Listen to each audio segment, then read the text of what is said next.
Welcome to Coffee and History, a conversation with Alabama Heritage. We are your host. I am Rebecca Mender. And I'm Caroline Gazera McKenzie. Join us as we sit down with some of the most fascinating figures in the state of Alabama. Today we've taken our podcast on the road again, and we are at the Alabama Department of Archives and History in Montgomery, and we want to thank their director, Steve Murray, for allowing us to host our podcast here for a couple of days. So we hope you all join us and sit down with either a hot or iced cup of coffee or whatever your beverage of choice might be. And we'll explore some of the captivating tales of Alabama, stories that educate, inspire, and entertain. So we're thrilled to have all of you here with us. Now listeners, we like to call this our Did You Know segment, where we'll share a fun and interesting fact about the state of Alabama, something that may be new information for you, or probably most likely for us. Yeah, most likely for us. So, did you know that the Huntsville-Madison County Public Library is the oldest public library system in Alabama? Oh, I didn't know that. You know, my mom actually lived in Madison, and I had no idea. And I've been to their library, and I've never knew that. I'm about to give you even more interesting facts. The original library was founded in 1818.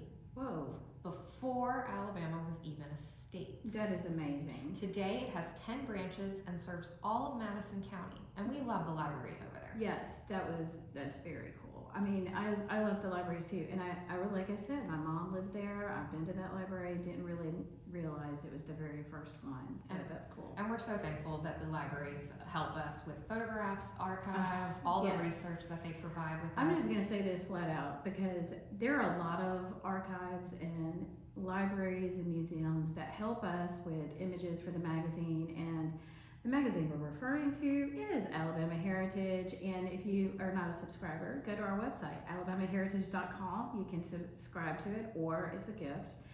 It's the best gift in my opinion. It's the best gift that you can give, yes, because you do it one time and it lasts a year. Yep. But yes, we do appreciate all of the different archives and libraries and museums that contribute to our magazine. They are so incredible. Generous. We couldn't do the magazine without them. No, they are truly a vital lifeblood for us. Yes, so we totally appreciate them. And you know, we do have somebody with us today who has an expertise both in library sciences and visual media, so we'll be talking to them about that. Again, we're on the road at the archives, and we are going to be speaking with Meredith McDonough. Yay. Meredith is the head of the digital assets section of the archives, and she's been an archivist since 2006. Long time. She looks like she's 12, so I guess she was just, an infant when she started here. She's a young lady. Maybe she just knew what she wanted to do. I think so. She's pretty smart, so I have a feeling that's how it worked out, but we'll find out. Mm-hmm. These days, though, Meredith, she oversees the online digital collections, including managing digitization. That's a hard word to say. It is. Metadata and transcription projects. She graduated from Stanford with a degree in history and received her master's in library and information studies from the University of Alabama. Roll Tide. Roll Tide. So let's welcome Meredith McDonough. Welcome. Welcome to our show. And thank you so much for always dealing with me every time I email you for questions or photos or just random things. No, it's been a pleasure. I've been working with y'all since I got here. So. Yeah. Meredith is one of my favorite people to email up, so I'm just so excited she's on our podcast. It is nice to have people who are willing to answer our emails and phone calls, so that is good. Thank you for doing that. Absolutely. And for picking up when I forget things. So Meredith, as the digital assets department, you are not the sole person in that department, No, I'm sure, it's a but team. working in that department, exactly, tell us how, you fit in your cog fits into the entire wheelhouse of the archives. Like, what is the mission of your department? So, as you know, the archive serves a variety of audiences, from public officials and fellow government employees to teachers and researchers. And we all work together in our various sections to make this place the special entity that it is. And we bring collections into the building, we take care of those collections, and then we provide access to them, whether it's in our research room, through exhibits, publications, lesson plans. So we really fit on the access side of things. So once the materials are here, they've been processed, arranged, carefully stored, we make selections from those physical collections, and Which I'm sure has got to be very hard to do. oh yes, Because I'm sure the collections are ginormous. They are, and we will never scan everything. So Right. we try to make selections from them that we think will be useful to people or that tie into commemorative events, exhibits that we're having. Right. Things people ask for. We're public servants, so we always put the public's needs first, and our staff members as well as they are working on their projects. And we digitize those, add them to our digital collection, so anybody in the world with an internet connection can find them And where can they find them at digital.archives.alabama.gov. at? That's where our digital collections are. If you go to our main website, which is just archives.alabama.gov, there are links to it there as well. But thank you for asking. Of course. Do you know- I use it all the time. Do you know how many items you actually have digitized? It's a difficult question to answer because the system that we use doesn't necessarily provide that information in the way that's most useful. Can we but just say it's a bunch. Can we just say a gazillion? Gazillion, I think, Gazillion's is a good number. accurate. Yes. I think that sounds Didn't about we right. hear a number, a million zillion or something like that? We're just making words up now Yeah, as we that's go. right, that's So right. it can be whatever we want it It to be. grows every week. I Right. will say that. So it's hard constantly since it's growing. Constantly growing. Yes. That's good though. Exponential. Exponential. That's Yeah. right. Well, That's- speaking of exponential, I think you've had a new project that you guys are working on. Yes. Caroline? So we saw that the archives partnered with WSFA, a local news station in Montgomery, to preserve the station's historic footage. Can you tell us a bit more about that project? Yeah, that sounds amazing. It is amazing. It really is, and it's changed the type of material that we're able to offer and how we do some of our work. So WSFA is our local NBC affiliate, and they had been in the same station since 1955. And 2019, 2020, they were getting ready to move to a new building, which now they're just down the street from us. And as they were doing that and cleaning out the building, that's when they decided to donate their archival audiovisual footage to us. So a variety of formats from film, all kinds of tape. And our collection staff, who are charged with the care and keeping of these materials, they did an amazing job getting that stuff here. It's about 500 boxes, Wow. about Gosh. 7,000 items. They did an item level inventory, wrote down all the notes accompanying everything, and we can use that now to Well, help. that's amazing. So they Yes. provided that to you. No, Oh, our you had to our do that. staff, our collection Oh my staff just gosh. down the hall worked on that for several years, and they have this item level inventory which did not exist before, and Right. we use that to develop our digitization priorities. And that way you List. can decide what is going to be scanned Yes. first, you know, Yes. and go from there. That's Yeah. incredible. And we're working with, because these materials are a variety of formats, they require a particular kind of expertise and highly specialized equipment in order to view or digitize them. We're actually working with vendors who specialize in archival audiovisual materials. So what kind of formats are they? Like VHS Ye- or reel yes, to reel? we have or- reel-to-reel film, we have open reel tapes, we have U-matic tapes, beta tapes, DVC Pro. The first tapes they had, just kind of, it's the history of broadcasting really, from Yeah. 1950s up to the early 2000s. Well, that's kind of cool too, to be Yeah. able to see that type of, I can envision right now, if you haven't already done this or thought about this, but I can actually envision just having an exhibit on that and having, here's the history of film at a TV station. Right, the formats. And all the different formats on display. I would love to see something Well, like that. didn't- Please make that happen, Well, Meredith. Oh, of Didn't course. the Add archives to my list. also have an exhibit on radio in Alabama They not did. too long ago? They did. We featured it in the magazine, I'm pretty Mhm. sure, issue 145, I think.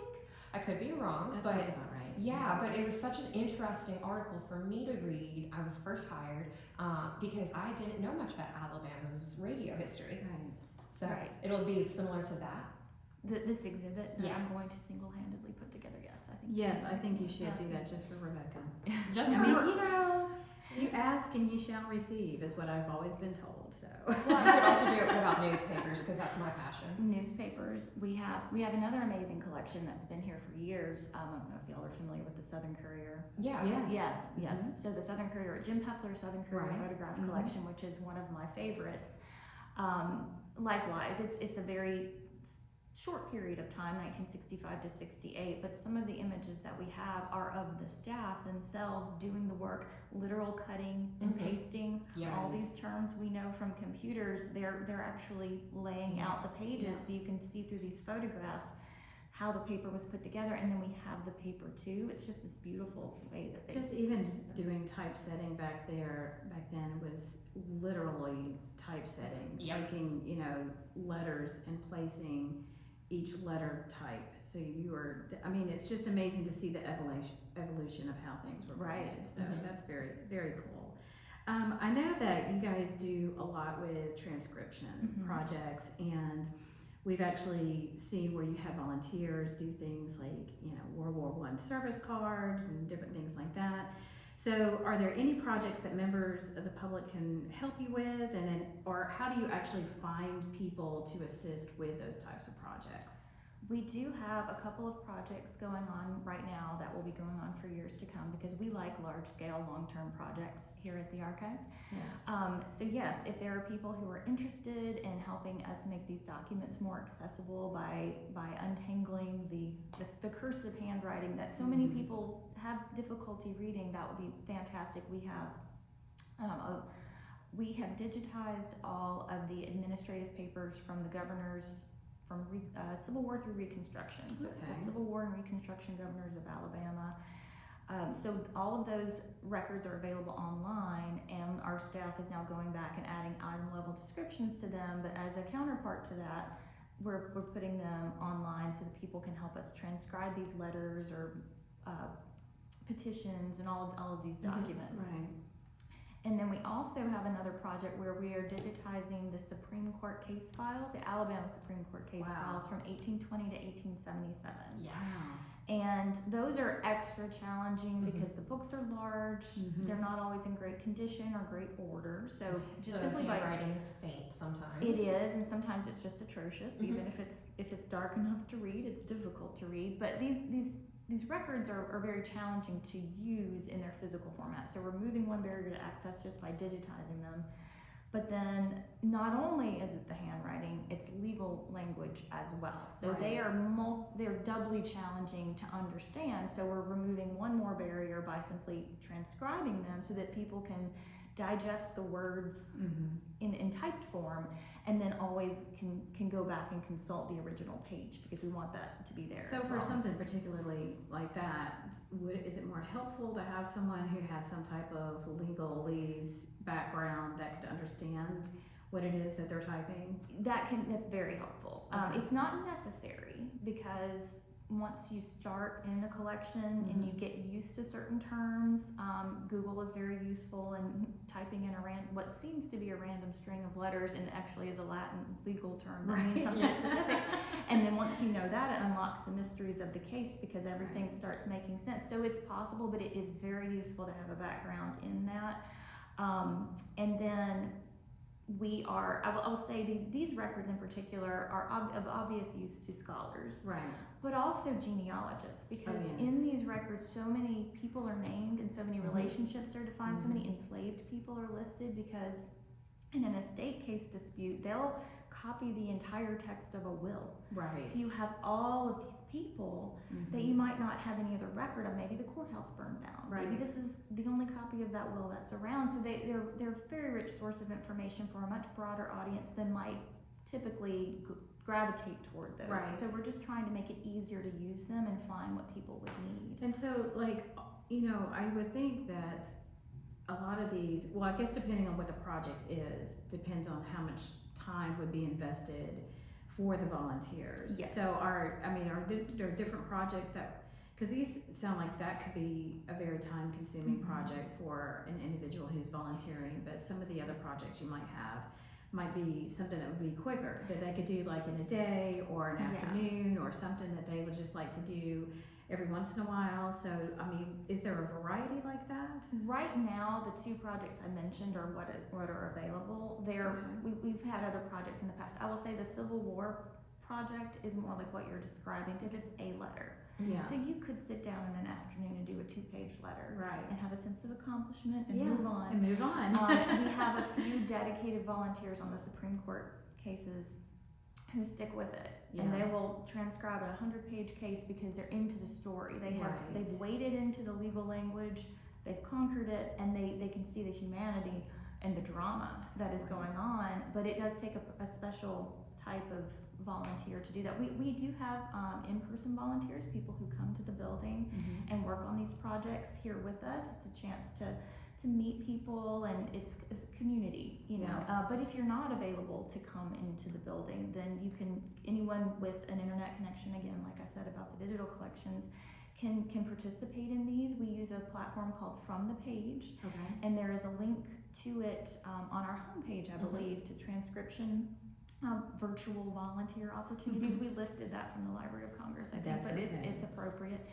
And then you can go there and have access to these projects. And of course, we're available to answer any questions people have. I think also it's when you're talking about transcribing handwriting, and that's one of the problems I think younger adults might have these days, because a lot of people do not use cursive. It's not taught in schools anymore, and handwriting is, something that's kind of gone by the wayside. And so I think cursive handwriting especially, I know my kids, when they went to school, they still had handwriting as part of their subject matter in elementary school, and then they had competitions throughout the state. There were still competitions for handwriting. And so we would have representatives from our school go for that, and I thought that was really cool. But my kids also went to a private school, so when you see kids in public school and they go to college, and you even have a script font on a PowerPoint presentation, and there was a student who said, "I'm sorry, but you're expecting me to read that? I can't read that," because they're not used to reading script, they're not used to reading handwriting. And so it was a real challenge, and I don't know, if there's a whole generation that just missed out on handwriting. So I know that I guess it would take an older person to be able to, someone who actually understands handwriting, to be able to read it, to transcribe it for you. So I'm sure there's a challenge there as well. Yes, and I will say we have had some younger volunteers who understand it, and it's a great learning opportunity. You cannot break anything. Our former It's not like you're doing anything with China, exactly. or crystal we vases. have the original records behind lock and key. No worries. But our former head of reference, Nancy Dupree, has come back as a retired state employee, and she reviews everything. Nice. So you can't hurt it, and it's a good learning opportunity. We've worked with one teacher at Auburn High School. We had some projects we set up just for her class, handwritten documents, so that the students could get some experience and also help other people, so that we can use the work that they did. They did some projects, so some research on the people whose handwriting they were transcribing.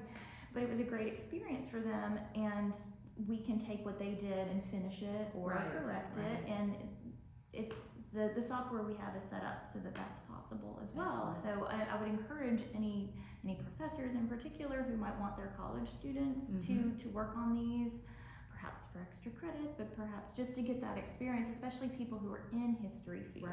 I think that's They a great need idea. that skill. So we're happy to. Okay, well, shout out to all the high school and college professors. If you want your students to do something engaging and worthwhile, I think this would be a great project. Hook up with Meredith right now. I agree, and I love it. So I just saw that one collection of documents to transcribe were the voter registration oaths, many taken around 1875. Can you tell us more about that project and its significance, and is it complete? Yes, so I'll start at the end. It is complete. I don't know if y'all are familiar with the 1867 voter registration books that we have. No. We've had a database for many years, and we have added those into the digital collection. They were scanned many years ago. These were the first time African American men were registered in the vote in the state. And so this lists out people, in each county who were registered to vote, and there's a separate set of books where they had to sign or their mark to sign the oath.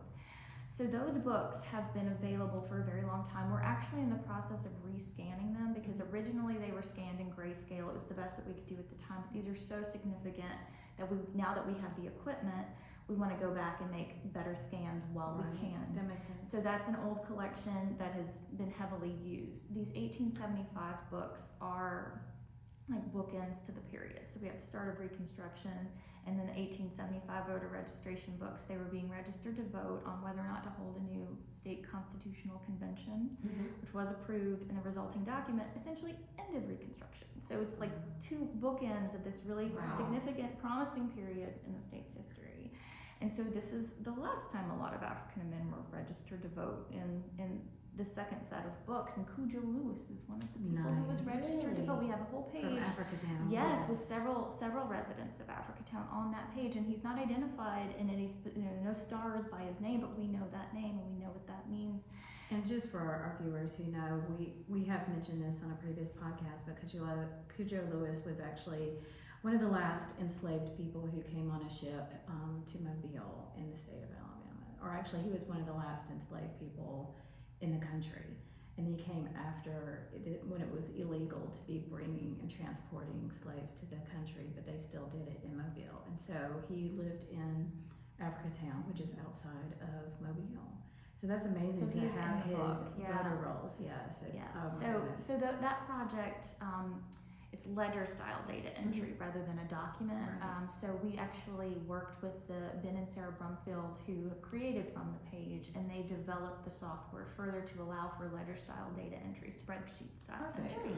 And now that is a feature, anybody can use it. It's an open source platform. Any monthly subscription can use that. So we're all building this tool together, even though they're doing all the heavy lifting, of course. But that was the first project we were able to host using that feature. And so it's a different kind. Each registrar had a different handwriting. Some of them are better than others. Some of them look real nice till you start trying to decipher them, and they get quite confusing. But we had volunteers from all over help with that, and then Nancy reviewed everything. So all of those entries, all that information is available in the digital collection. And like I said, it's a nice partner to the 1867 books. Now you mentioned that you are having to rescan documents. How frequent do you have to do that? We don't usually do it. I will say that we could always do things better, but we have to accept that sometimes good or great is acceptable, and we don't always have to shoot for perfection. These are so significant that we have decided that they are worth that extra effort, because the original scans, like I said, were grayscale. They're very grainy. We now have a large format scanner, so we can get beautiful, crisp, high resolution color scans. When we have tour groups come around, one of the things I will show people when I talk about this project is I'll take a grayscale image and zoom in, and I'll take the color image and zoom in, and it's a stark difference. So these books are in varying conditions. We do the best we can. We take the best care of these materials that we can, but sometimes when things come to us, they're already in bad shape. And a lot of those 1867 books are as well. So we figured this is our last, they're restricted, we don't pull them anymore. But this is our last chance to get a really nice image and then let them rest. So that's why we're taking the time to do that. We would not normally, because it is I think maybe 90 books are online. There are 130 total with some duplication. So it's a big project. Yeah.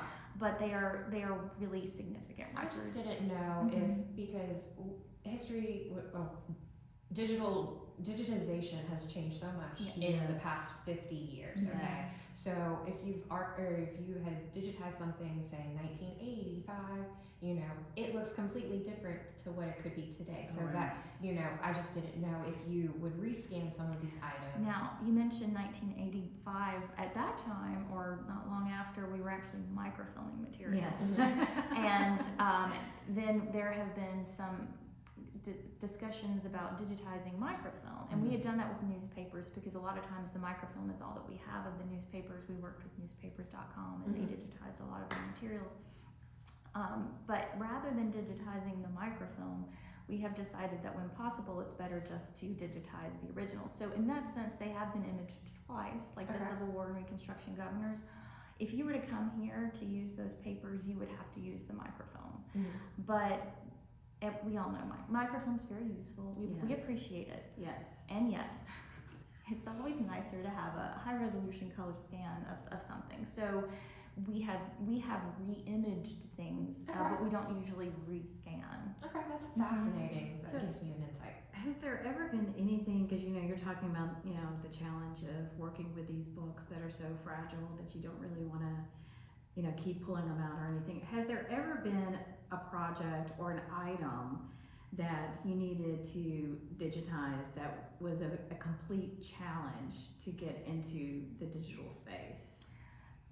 Scrapbooks Oh, are always a interesting. challenge. Well, because of the layers. because of the layers, items, and if we yeah. can take them, and I say we, I don't do a lot of scanning anymore. I Mhm. just want to, if I may, just say the names of all of the people who work Sure, for us. yes. So we have Definitely. we have Annie and Justin and Cole and Amelia and Denise and then Nancy and Jerry and Debbie, whom you just spoke with. All these wonderful people who are doing the work that make all of this possible. Right. So Justin does a lot of the scrapbook digitization, but yes, the layers. So on a scrapbook page, you may have the page itself, and then you have an envelope on that page, and inside that envelope is a letter, and inside that letter is a photo.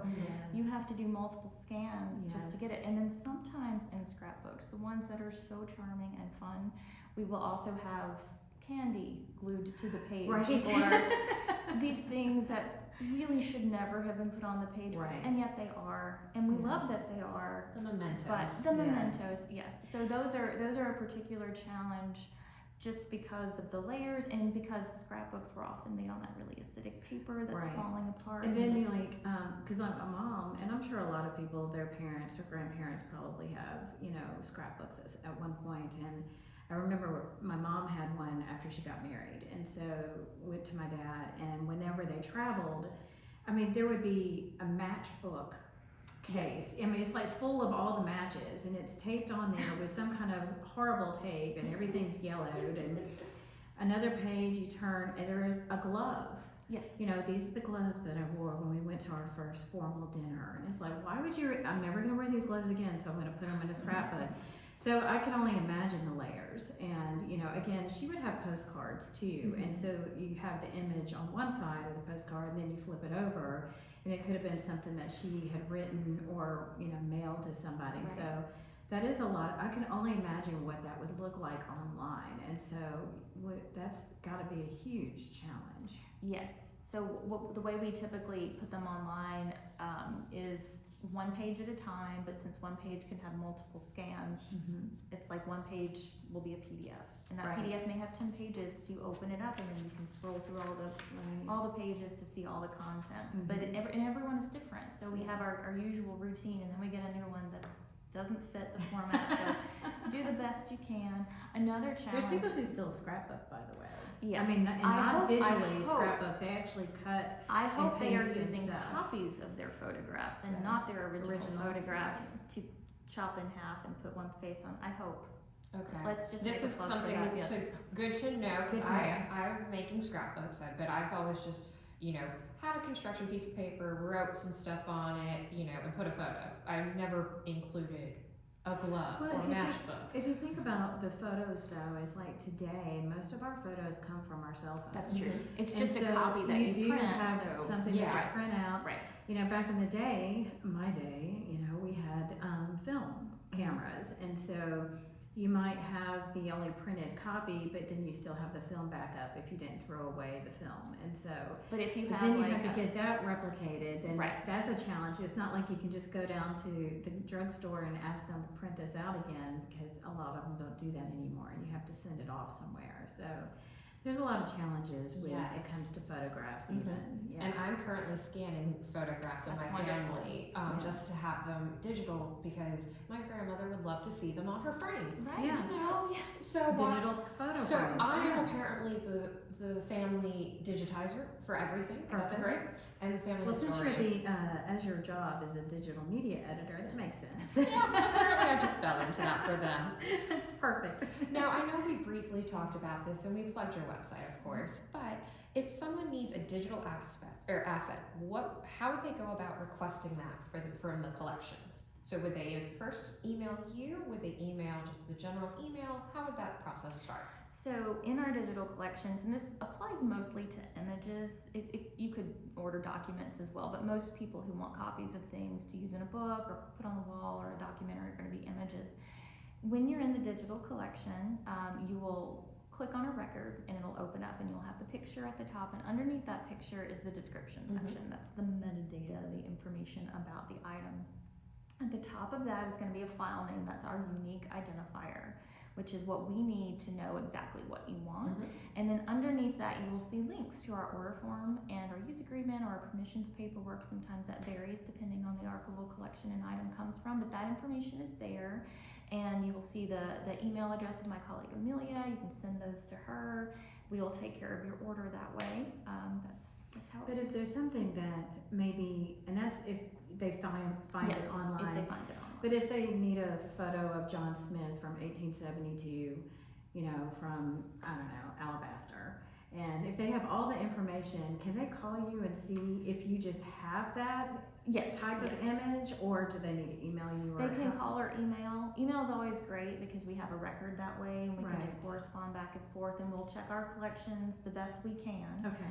They are vast, as we talked Right. about before, but there are certain places we look for certain types of things, and a lot of times an individual from a specific individual who wasn't particularly prominent in Mhm. politics or something like that, we probably aren't going to have anything, but there are places that we can check. Mhm. And so we can let you know if we have anything, or perhaps sometimes we will send people to other repositories. So like if Right. you're in the Birmingham area, we don't have what you're looking for, you should check with the Birmingham Public Library because they have an Right. excellent 'Cause they archive might as have well. something from They might Alabaster there. exactly, they Yeah. might have something that you need. So yes, you can email or call.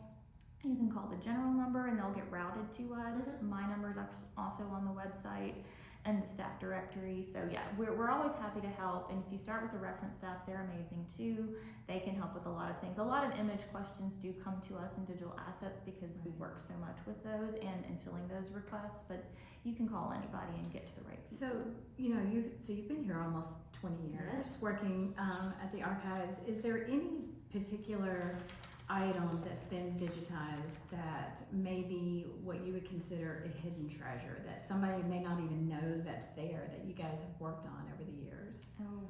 Something really special that may be hidden that, like, wow, I wish more people knew about this. There's so many things. I'm not great at coming up with Off the top. superlatives at the top of my head. I mentioned the Pepler collection, which I know a lot of people know about now, but I always love to tell people about that because the So story of it is so the amazing. photography that he did too. I mean, he documented so much history. He did, and it's the story of that collection is amazing as well because he donated it to us in 2009, and he had looked at some other repositories first, but he came to us. And when he donated it, it was with the stipulation that we would get copyright when we scanned everything. Now we've been talking about film, and even with digital photos, you take 20 photos to get the one that you want. Exactly. And theoretically, you delete the ones you didn't want, and you just leave them on your phone, which of course I never do. Same. Film is the same way. You would take several frames and get the one. So typically, with a collection that has a lot of film in it, we would select a frame or Right. a couple of frames. But his stipulation was that it had to be everything. He did not want us to cherry pick the famous people. Yeah. He has Dr. King, Ralph Abernathy, Andrew Young, all of these civil rights leaders, and the other institutions he talked to were interested in those. But Jim Pepler wanted every person who is in that collection to be seen. Right. He believes that the subject of the photograph has an ownership in that image, not just the photographer, because Right. without their consent, you would have nothing. Yeah. And it was really important to him for the people on the ground, the everyday folks, whether they're in a beauty shop or marching in the street, to be represented. Well, and to because have a chance to get their everybody told that collection. story. Exactly. It wasn't just the actual civil rights Exactly. leaders. The so- people who were living life and Exactly. making things happen. And he wanted those people to have a chance to get their pictures That's back. fantastic. I'm so So- glad he did that. Yeah, it's I a mean, that beautiful is thing. amazing. Yes. I mean, I'm just floored every time I see some of his photography because it is very powerful. Mm-hmm. And it is powerful not just because Dr. King is in it. Right. It's powerful because of the people who helped make that story. And, you know, because everybody was part of the civil rights. It wasn't just the actual leaders. So. Right. I'm glad he had that stipulation. And Yeah. we've gotten to meet people in the picture. And they're like, oh my gosh, that's Yeah. me. Yes. Oh, that's gotta be so fun. We had an exhibit almost 10 years ago, which is hard to believe. There were 11,000 images in the collection when he donated it. Wow. Then he gave us another 2,000 a few years ago. Wow. But we took all of those and condensed it down to 50 that we put on the wall downstairs, or the walls downstairs in a couple of spaces. And we had a reception, he came down, we had a conversation with him on stage, and then a reception after where people in the photos who had been identified got to come. And so to get to see him, he was more excited to see these people than they were to meet him, you know. And there's one photo in particular, he said, you know, he's had a long career, he has lots of photos. Mm-hmm. They're like a handful that he carries with him always. And one of them is a little boy releasing a bird. The little boy doesn't have a shirt on, but he nursed this bird back to health and he was getting ready to let him go. And a guy's walking around with a camera. He's like, hey, get my picture. So we got 2 frames before the bird flew out. But there's this little boy, he's holding up his arms and the bird's just about to leave the frame. It's beautiful and stunning. And that's one of the pictures he carries with him because it's so powerful. We got to meet that boy. Oh my gosh. So we had, he was in a neighborhood called Newtown, which is in North Montgomery. Right. And we had an opportunity to go to their annual reunion, Labor Day, and share these images with them. And got a lot of people identified. And during the reception, some of those people came and they were looking at the picture and like, oh, that's B-Man, Daniel Elder, that's his name. They recognize him. Exactly. And so they're like, well, he's at work now, but he should be getting off. So they like went and got him, and he came in his work clothes, and he did not want to be here because he wanted to go home because he'd had a long day at work. But he came, and Jim Pepler got to meet him, and B-Man signed the print for Jim Pepler. You know, it was so just special. That's yeah, really it was just one of the best days of my life. And so this collection just keeps giving. Yeah. And so even though it's not hidden, it is particularly special. Stories like that, though, it's like people wouldn't realize. Exactly. They wouldn't know if they were just seeing it. You know, I think that's very cool. We've actually had a couple of photos on the cover of our magazine, like when we did the DAR school, and we had a picture of a school teacher with some of the students, and they were young students, and that was the cover photo. And we had people who would call the office and say, I know that lady, that's my aunt, or that's me on the cover, or I had that teacher when I was a kid. And it was just really nice to have people who would phone in and say, I know these people, or that's me. And, you know, Cindy, who manages our office, she gets a lot of phone calls like that where people can relate to the image, or as a family member, you know, and that makes it even more special. Right. And we appreciate that when they reach out to us, because we wouldn't know, because otherwise they're unidentifiable students in a classroom. Right. We might know the name of the teacher, but not the students. And so it's a really cool moment. It I'm is. sure Jim Pepler really just loved that. Yes. Oh my gosh. Well, this has been so exciting, Meredith. We've learned so much from you today, but we do have another segment that we like to call Before You Leave. Oh. And so before you go, we want you to answer a couple of questions just to get to know you a little bit better, if that's okay. Okay. If you're willing to be willing to play No around. pressure. No pressure. They're not hard questions. So who is your favorite musician or your favorite band? Oh. Somebody that you like to listen to all the time. It's hard to have, but Or you can just pick one. a genre if I you could like. pick genre. Genre Okay. will be. I love soul music. I love girl groups from Girl the groups. 60s. I love over time the 60s, like earlier 60s, have become Perfect. my favorite. It's not perfect. It's not a great answer. No, I that should is- have. that is fascinating. It's not. There's nothing wrong with that. I love that. You have a time period of music that speaks to you. That's And great. it happens to coincide with Jim Pepler. With your and I've work, got all that's these right. great photos of So Your myself and inspiration. Eddie Floyd. Yeah. Yeah. Exactly. So, what has been your most unusual job? Well, Like ever. ever. Ever. And if it is this one, then we understand. This is a very unique and interesting place to be. It is. It pretty much would have to be. I will tell you two things that I did, because I did start here like right after college. I volunteered at the Titanic exhibit at the McWane Center when I was in college. Oh. There were like artifacts. Yeah. And so I stood at the front and handed everybody a boarding pass, and then when they got to the end, there was a wall with all the names, and you got to see if your person survived or not. So that was interesting. And then the other thing I worked at was at Alabama. I don't remember. I shouldn't start answering if I can't actually remember the specific name. It was a particular doctor there.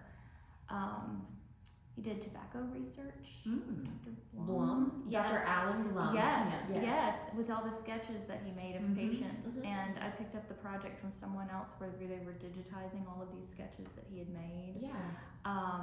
I would do that late at night with an audiobook. I'll be the only one in the building, a couple hours a week, when I was at library school in Alabama. So. That's fun. So, what character from a movie or a book do you most relate to? Again, it's so difficult. I think You say these aren't difficult questions. my next It's like question might be these an people. easier one. Well, I will say this. One of my favorite authors, and I've been listening to the books that I've already read many times, is Leon Moriarty. She's Okay. Australian. I don't know if you've ever read What Alice Forgot. And What I Alice don't necessarily Forgot. relate to Alice specifically, but just this woman wakes up and she fell and hit her head, and so she wakes up and it's like she's 20 again, but she's actually 40, and so much like her world is upside down. It's just watching her mature in a it's just really relatable, and yeah, I still feel like I felt when I was 17, and yet Oh I yeah.